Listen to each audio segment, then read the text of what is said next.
Balmoral because she wasn't well enough to come to London. We ended up flying to Balmoral, and it was a very stormy day. There was various possibilities the flight wouldn't be able to land. Liz Truss, recently elected head of the Conservative Party, went to see the Queen.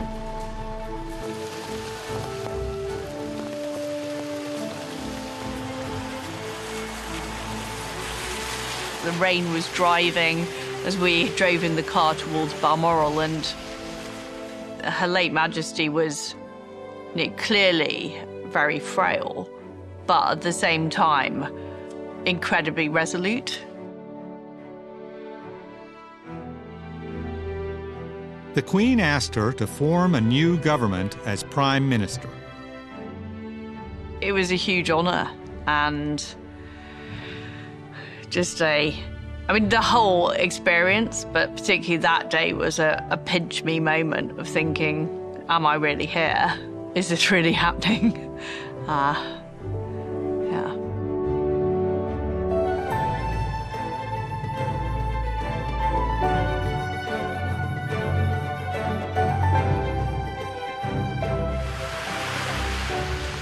As Liz Truss drove away, she could not know that 2 days later, the Queen would pass away here at Balmoral, and that after only 44 days in office, she herself would resign, becoming the shortest-lived Prime Minister in British history. It's a very British tale of blundering, backstabbing, and betrayals.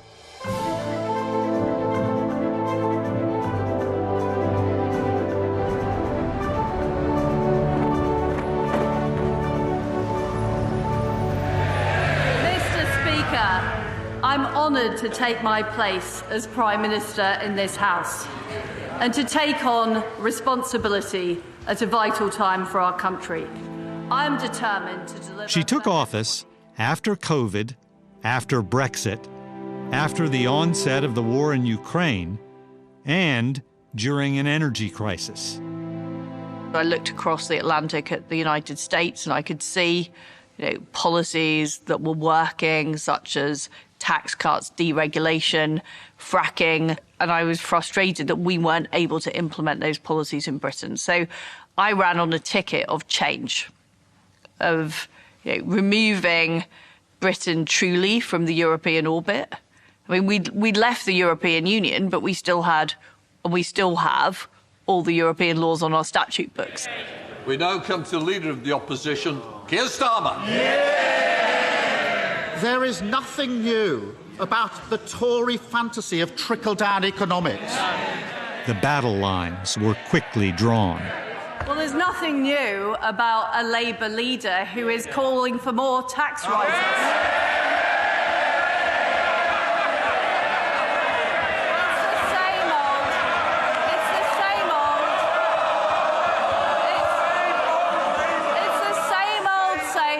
Tax and spend. In my opinion, our economy is stagnating because taxes are too high, the government's too big, there's too much regulation, it's expensive to build anything, it's expensive to get energy, it's not surprising, it's uncompetitive to run a business. I'm afraid to say the right honourable gentleman doesn't understand aspiration, he doesn't understand opportunity, he doesn't understand that people want to keep more of their own money. What I'm about is about reducing taxes, getting our economy growing, getting investment, getting new jobs for people right across the country. These are absolutely core beliefs of those who support free market policies and supply-side policies. But that was not widely shared. It wasn't even widely shared within the Conservative Parliamentary Party, let alone the wider economic establishment and media establishments. This establishment is dubbed by some American politicians the administrative state, or the swamp. In Britain, they call it the Blob. I think the Blob describes wider than just the government. It's a groupthink shared by senior media executives, senior corporate executives, civil servants, Wouldn't it be better if experts and technocrats were running everything? That's a whole shared belief system. Big spending, big government, big taxes, big immigration. The logical conclusion is that the government, the state, can grow an economy faster than the free market, faster than enterprise. And essentially that was the view of the Soviet Union. And we examined that proposition and it failed dismally. So one has to have some faith and belief in the free market, in the enterprise culture. While Truss and Kwarteng embraced free market economics, the Treasury Department did not, making them, as Truss and Kwarteng saw it, part of the blob. We were trying to rejig the Treasury to be more focused on growth. In order to do that, we needed to have fresh leadership in the Treasury. The Treasury's job is to set guidance, publish guidance, draw accounting officers' attention to it, and then expect them to perform against it. So they fired Sir Tom Scholar, the Treasury's senior civil servant, shocking the political class.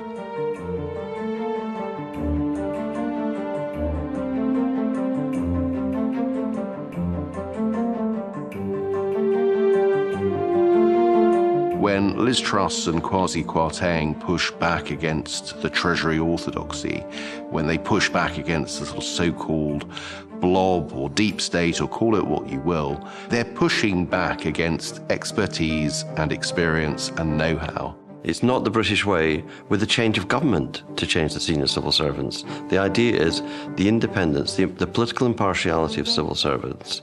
Even if the impartial civil service worked in the past, it's not working now to be able to deliver conservative policies. The civil service has differing views, such as the support of Black Lives Matter, support of the extreme trans agenda, support of eco-extremism. Beyond the civil service, there are hundreds of independent agencies which are not accountable to the Prime Minister. There's also the Bank of England, run by the Governor of the Bank of England, Andrew Bailey, another person who subscribes to the Treasury orthodoxy.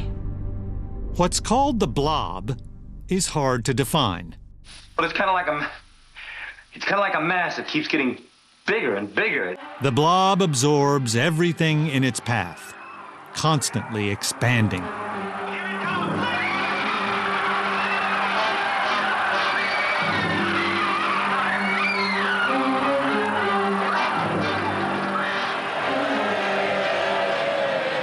I now call the Chancellor of the Exchequer to make a statement. Chancellor. Thank you, Mr. Speaker. Kwasi Kwarteng presented their ambitious growth plan, or mini-budget, to the House of Commons. But today we are publishing our growth plan. Many of their proposed tax cuts were simply reversing planned tax increases. So I can therefore confirm that next year's planned increase in corporation tax will be cancelled. The corporation tax rate will not rise to 25%. What we wanted to do is, as soon as we got into government, send a big signal to business that Britain was open for business, that we weren't going to raise our corporation tax. We wanted to attract investment and get growth going. But, Mr. Speaker, we will do more to encourage private investment. They also thought the top tax rate, paid by the wealthy, was too high, at 45%. But I'm not going to cut the additional rate of tax today, Mr. Speaker. I'm going to abolish it altogether. From April the 23rd, we will have a single higher rate of income tax of 40%. And by the way, that tax raised absolutely no money. So the only reason we have a 45p tax rate in Britain is a kind of virtue signalling device to say we're being tough on high earners. It doesn't actually raise the country any money at all. And then I thought, this will be incredibly costly. And where's the money going to come from? People talk about unfunded tax cuts. but they don't talk about unfunded government programmes. We promised a new approach for a new era. We promised to release the enormous potential of this country. Our growth plan has delivered all those promises and more, Mr. Speaker, and I commend it to the House.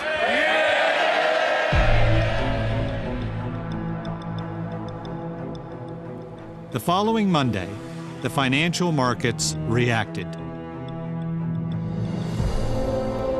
The pound fell against the dollar. Interest rates shot up, driving mortgage rates up. Bonds declined in value. Pension funds were hard hit. The bond vigilantes came for the Tory government, which I think utterly surprised the free market Prime Minister. A free market Prime Minister didn't actually believe that the markets had any agency. Over the course of a Friday to Sunday, the pronouncements coming from the Chancellor and the Prime Minister essentially destroyed confidence in the financial management of the United Kingdom. And that's where all the responsibility lies. Could simply proposing a budget do all this?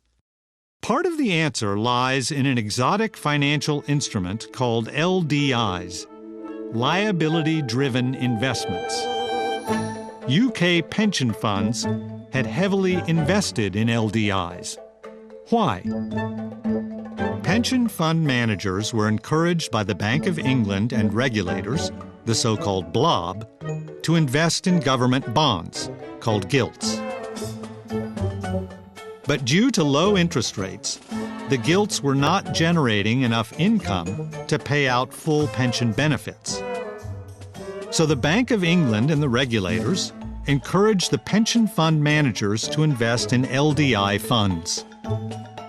The LDI fund manager, using the gilts as collateral, buys more gilts. He does this several times, further leveraging his investment. It all works fine, unless interest rates rise. Then the value of the gilts would decline. Since the fund manager borrowed against them as collateral, this could trigger a margin call, forcing him to sell the gilts for cash. The whole house of cards could collapse. Something like this happened in the U.S. when the Silicon Valley Bank went bust. The week after the money budget was the very week that the Fed was aggressively raising rates, and that caught a lot of people off. You have this situation where the markets are already a little on edge, and then when this budget plan comes out, that caused a little spike in interest rates, which would have been perfectly fine, except you have lurking out there this financial architecture that is particularly vulnerable and particularly vulnerable to falling into a negative feedback loop. The Bank of England's very lucky that its incompetence was overshadowed by the sort of straw that broke the camel's back effect of the mini-budget.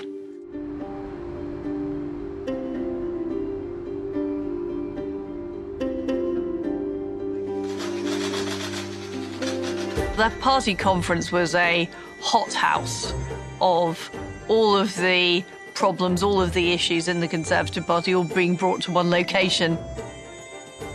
Party activists were encouraging me to keep on with the policies, were very supportive, but there was a lot of backbiting from Conservative MPs and deliberate attempts to undermine my policies. There was rumblings in the party. There was a lot of pressure from party colleagues to remove the 45p rate. There was a narrative building that we were essentially just looking after rich people, as opposed to trying to incentivize the entrepreneurs and wealth creators. I feared that we would lose a vote in Parliament on it. So you then work from the logic of if we're going to lose a vote in Parliament on this policy, it's better to U-turn now. Thank you. Thank you. Liz Truss delivered the keynote address. The fact is that the abolition of the 45p tax rate became a distraction from the major parts of our growth plan. That is why we're no longer proceeding with it. I get it, and I have listened. The disastrous mistake, to my mind, was made of a U-turn, and a U-turn on something that didn't matter financially. And from that point on, I think everything unravelled. It showed that the government was fundamentally weak. Liz Truss excoriated her enemies, to the delight of the party faithful. I will not allow the anti-growth coalition to hold us back. They taxi from North London townhouses to the BBC studio to dismiss anyone challenging the status quo. From broadcast to podcast, they peddle the same old answers. It's always more taxes, more regulation, and more meddling. Wrong, wrong, wrong.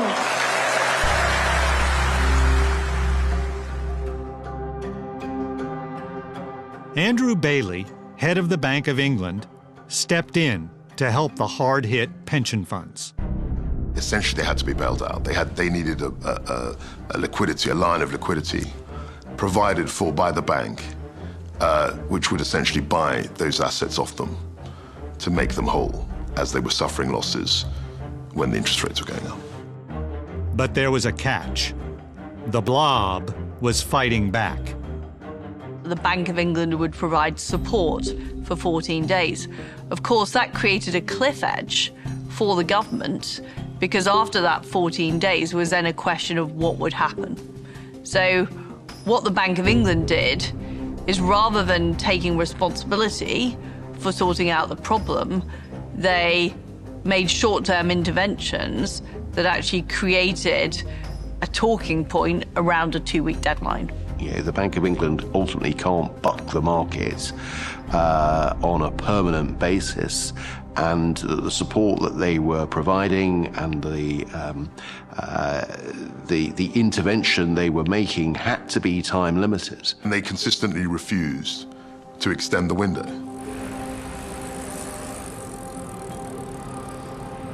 You've got 3 days left now. You've got to get this done.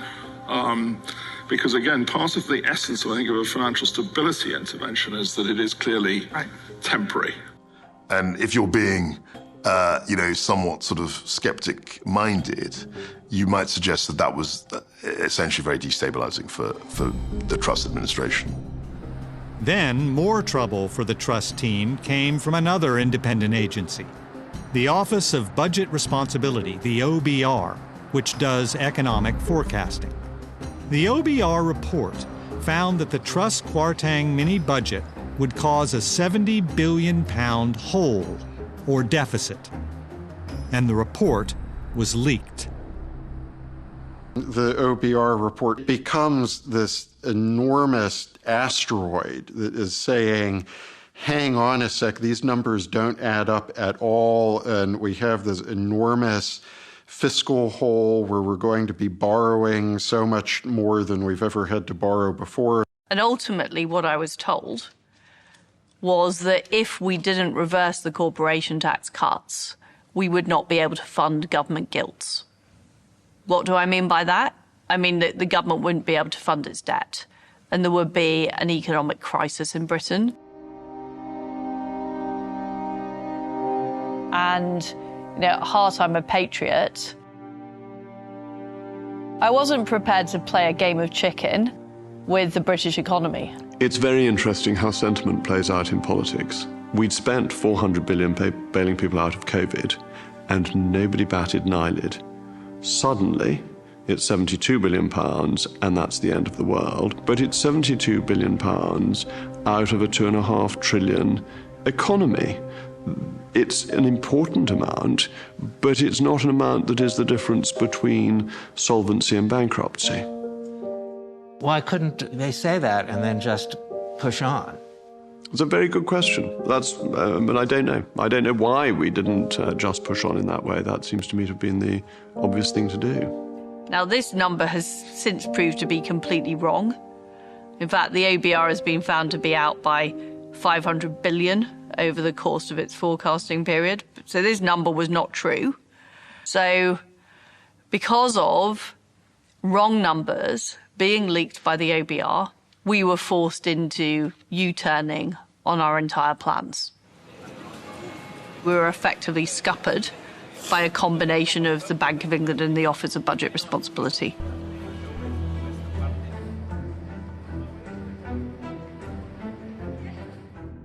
Kwasi Kwarteng flew back from Washington, D.C. amidst rumors of his being fired. I was summoned back on Thursday, so I took the flight on Friday. And I landed at Heathrow on Friday morning, October the 14th. And I was driven, I think, in a convoy to Downing Street. Then what was the meeting with Liz like? I think it was difficult for her. It was very emotional. She was crying when she sacked me, essentially. I was dry-eyed. I was very confused because I didn't see how it was going to end well. I really couldn't see that.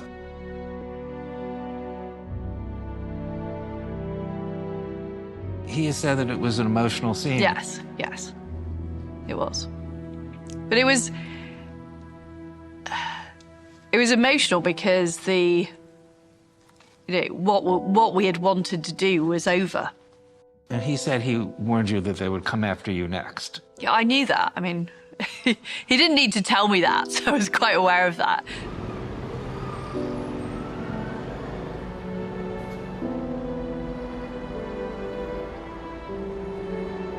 Liz Truss appointed a new Chancellor of the Exchequer, Jeremy Hunt, who reflected the views of the Treasury orthodoxy she had lately opposed. So you brought Jeremy Hunt in, and he did reverse everything. Yes, but I brought him in to reverse everything. Essentially, a gun was pointed at my head. Call the Chancellor of the Exchequer. Chancellor. We've decided on the following changes to support confidence and stability. The Prime Minister and I agreed yesterday to reverse almost all the tax measures announced in the growth plan 3 weeks ago that have not been... It's a horrible thing, I think, for a politician. Usually if your policies are working, you're voted out. But to have to oversee the reversal of your policy seems a particularly hard kind of torture. Yes. It's like presiding at your own funeral. What she seemed to be deciding when she hired Jeremy Hunt was that the experiment was over. The only viable way for any Conservative to be Prime Minister was to bow to this political and policy orthodoxy that she had campaigned against in that leadership election, 3 or 4 months before. The OBR is now very much back in the picture.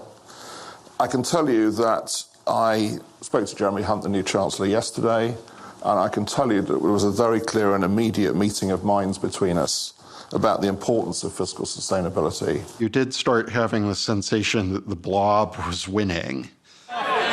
Mr. Speaker, those spending cuts are on the table for one reason and one reason only, because they crashed the economy. And working people are going to have to pay 500 quid more a month on their mortgages. And what's the Prime Minister's response? To say she's sorry. What does she think people will think and say? That's all right, I don't mind financial ruin. At least she apologised. Prime Minister. I do think there has to be some reflection of economic reality from the party opposite.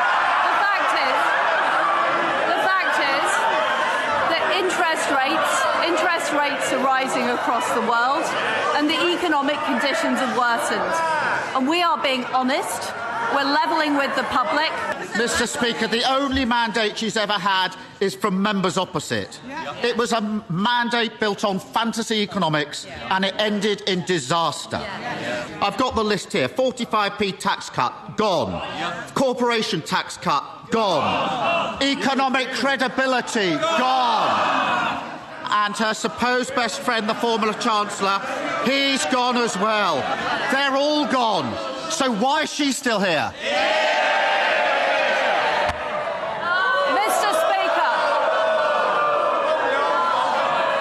Mr. Speaker, I am am a fighter and not a quitter. I have acted in the national interest to make sure that we have economic stability. Prime Minister. Order. Order.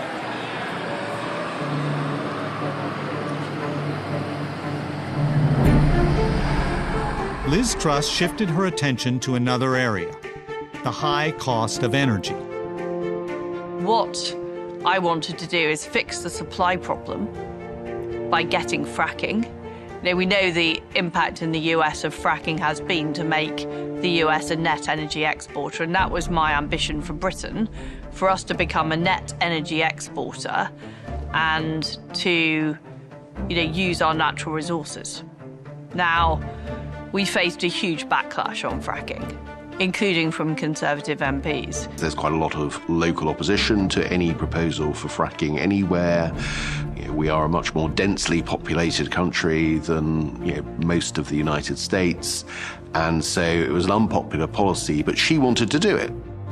In spite of opposition from many of her own Conservative MPs, Liz Truss proposed to lift the ban on fracking. Not to start fracking, but to lift the ban.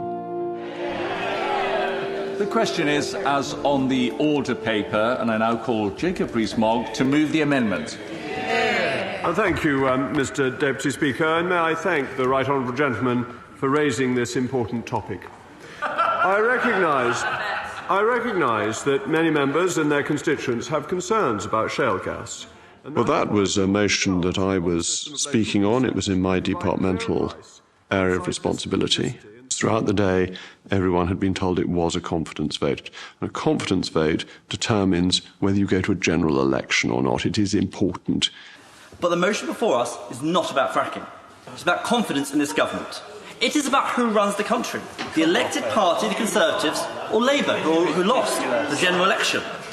This, unfortunately, is a cynical attempt by Labour to play party political games. It is a dastardly cynical move to create division, to weaponise this issue. About half an hour before the debate ended, a relatively junior person in Downing Street sent a message to the Minister at the dispatch box to say this is not a confidence vote, which just created chaos. I thank the honourable gentleman for giving way. I really do need to press him on this issue of a confidence vote, so could he please confirm whether that is the case or not? I thank the honourable... We have to hear the answer. Minister. I thank the honourable lady for that question, and that is a matter for party managers, and I'm not a party manager.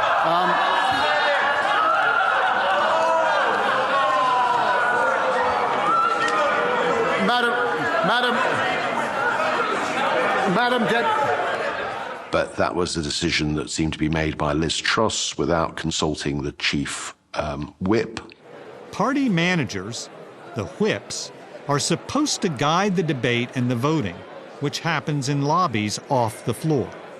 There's then reports of huge rows between the Prime Minister and the Chief Whip, people bursting into tears, people sort of storming off, swearing in the lobbies where everybody is voting. Nobody quite knows what's going on. Madam Deputy Speaker, I would urge you to launch an investigation into the scenes outside the entrance to the No lobby earlier. I saw members being physically manhandled into another lobby and being bullied. If we want to stand up against bullying in this House of our staff, we have to stop bullying in this chamber as well, don't we? Order. We're talking about behaviour. We will have a little bit of good behaviour for a moment on both sides of the House. Were MPs actually physically pushed and pulled, or is that just a rumour? No, a very silly MP made an allegation of this, which was looked into, and it was completely untrue. I was accused by him, silly man, of manhandling people without touching them. That's an interesting skill. It's an interesting concept, isn't it? As I am physically a weed, I've always realised that for me to manhandle people is unwise. It did take on kind of an absurd quality the more it went on. It did start to feel like the gang who just couldn't shoot straight, and the public was picking up on that. We won the vote with a majority of 100. It was an extremely good result in terms of the House of Commons that destroyed Liz Truss because there was this absurd and infuriating confusion. I think after the fracking vote debacle, I walked around Parliament at the end of the day and just thought, this is over.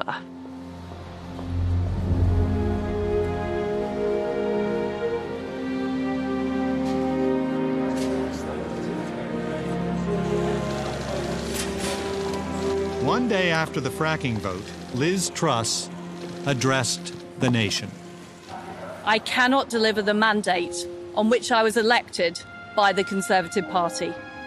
I have therefore spoken to His Majesty the King to notify him that I am resigning as leader of the Conservative Party. The next Prime Minister, Rishi Sunak, would start 5 days later, making Liz Truss's full term 49 days. Well, after that day, where things were clearly my authority had been severely damaged, my husband said to me, why are you continuing in this job? Do you really want to be Prime Minister if you can't actually do what you came into politics to do? And I don't like to, I often listen to people and then sort of think about it a bit. And I thought about it and I thought, no, I don't want to do that. I never wanted to be Prime Minister to be Prime Minister and sit in the chair and go to the meetings. I wanted to be Prime Minister to change things, and it was clear that there was not the will in the Conservative Parliamentary Party to do that, and therefore that is why I resigned. It was all about her psychology, because technically, once she was the leader of the party, you could only have a vote of no confidence after a year. So technically, she wasn't going to be challenged. Now, people would have made rumblings, but there was no actual mechanism to remove her from office if she didn't want to go. And she, I think, saw the writing on the wall. She felt very uncomfortable in that situation. But somebody more bloody-minded, perhaps a Boris Johnson or somebody else, would have lasted longer simply because they would have refused for longer to resign.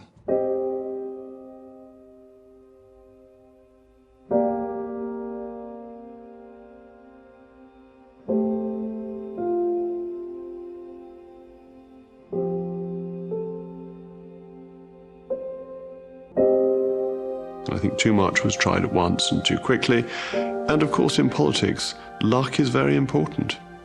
And luck was not with Liz Truss.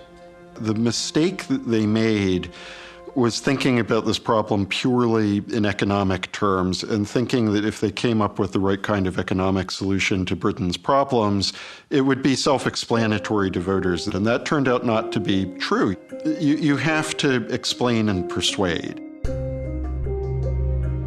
Liz Truss clearly made political mistakes, as she herself has acknowledged. Are those mistakes sufficient to explain her precipitous downfall? Or was she, in part, done in by the Blob? They were in a more powerful position than I was. I mean, ultimately, what this has shown is that the Bank of England governor is a lot less sackable than the Prime Minister. Indeed, not a democratic outcome. It wasn't a democratic outcome. And I don't believe it was an outcome that was in the interest of the people of Britain. We need to change the system, not just in the United Kingdom, but right across the West, because I see similar tendencies in the United States. There's so much power now held that isn't held by democratically elected politicians that we need.